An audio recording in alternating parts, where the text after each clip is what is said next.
En presque 20 ans dans le marketing, j'ai croisé 5 types de marketeurs. Le premier, c'est celui qui vend un produit. Donc, quand on arrive en réunion, il commence à parler du produit, de ses USP, de ses avantages, de sa fiche technique.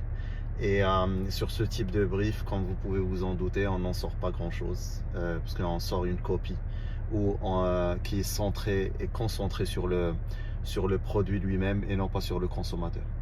Le deuxième type de marketeur rencontré, c'est ceux qui vendent une solution. Et là, on commence à avancer un peu dans le sens du consommateur, c'est-à-dire qu'il identifie clairement que le consommateur a un problème et que son produit arrive comme une solution à ce problème-là. Et là, on commence à être un peu plus consumer-centric dans le travail qu'on peut faire pour ce type de marque et de produits et de services. Le troisième, et là on commence à monter entre guillemets en grade, c'est celui en fait qui vend un lifestyle.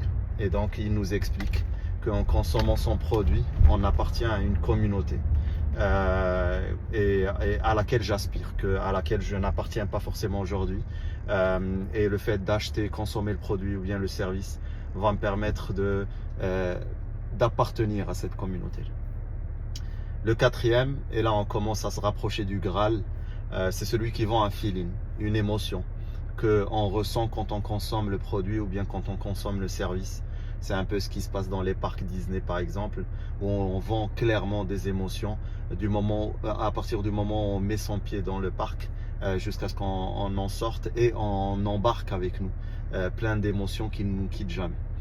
Et le dernier est là rarement rencontré, c'est celui qui vend une identité. C'est-à-dire que c'est carrément, le consommateur va commencer à s'identifier à travers le produit. Là, on touche limite aux religieux, à un niveau d'appartenance où carrément le produit et le consommateur ne font qu'un. Voilà 5 catégories de marketeurs qui existent dans le monde. Et malheureusement, il n'y a pas cet effort-là pour être conscient qu'on peut aller chercher un peu plus que les avantages intrinsèques du produit et qu'on peut vendre autre chose qu'une fiche technique.